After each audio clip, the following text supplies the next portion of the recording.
ตัวนี้เขาจะใส่เรียบร้อยเนาะใส่กับเรา50 เซนเนาะเก็บเสียงตัวเก่าเนาะก่อนอื่นเราจะมาลองดูมอนเตอร์ก่อนเนาะ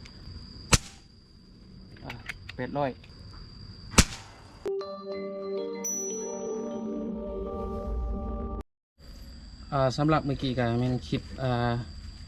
ตัวที่เขาเทรดกับเรา40 เซนเนาะเทรดเรียบร้อยเนาะเรา40 เซนว่าความไวของลูกมอนเตอร์จะอยู่ที่700 ปลายเนาะ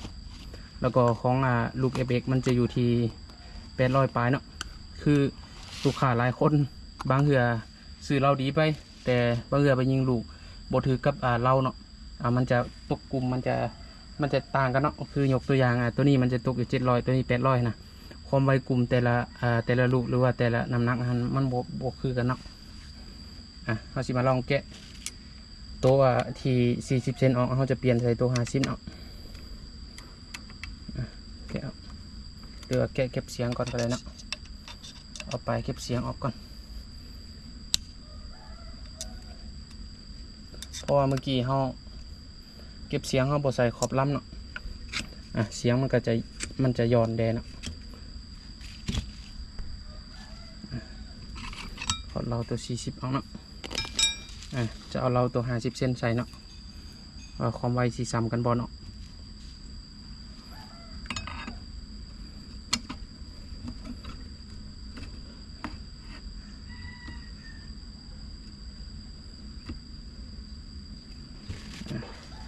ใส่คือเก่าเนาะไม้น็อตตัวจับเครื่องออกแล้วก็หัดขึ้นเนาะพยายามหูลมต้องให้ซื้อเนาะหูลมออกไปหรือว่าหูลมมาจากรถต้องให้ซื้อกับหูลมของเราตัวนี้เนาะฉะนั้นบางคนเอาไปแล้วยิงคอยบางเหือ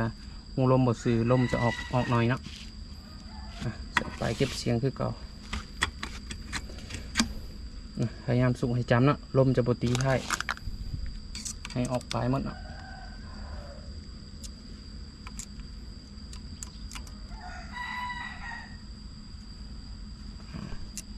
ใส่เรียบร้อยเนาะ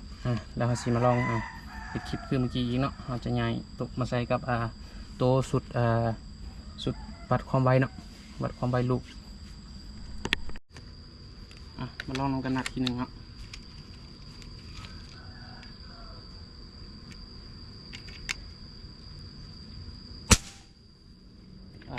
800 812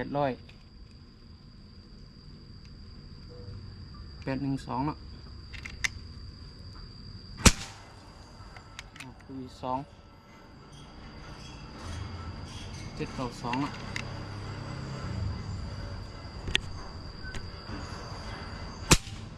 ลูกที่3 790เนาะตัวนี้ใส่กับเรา40 เซนถือว่าความไวจะเพิ่มขึ้นมาหน่อยนึงเนาะ8 ต้นเนาะ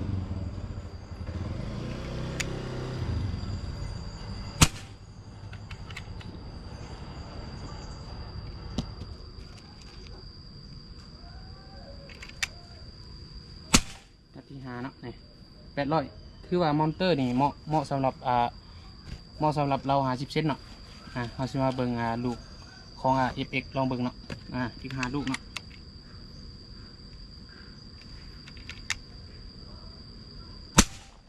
ลูกที่1 900ลูก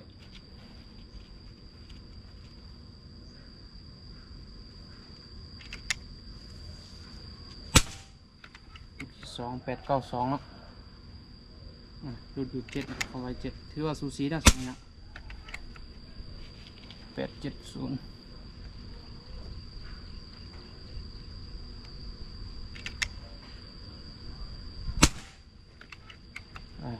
90เนาะเสถียรเนาะ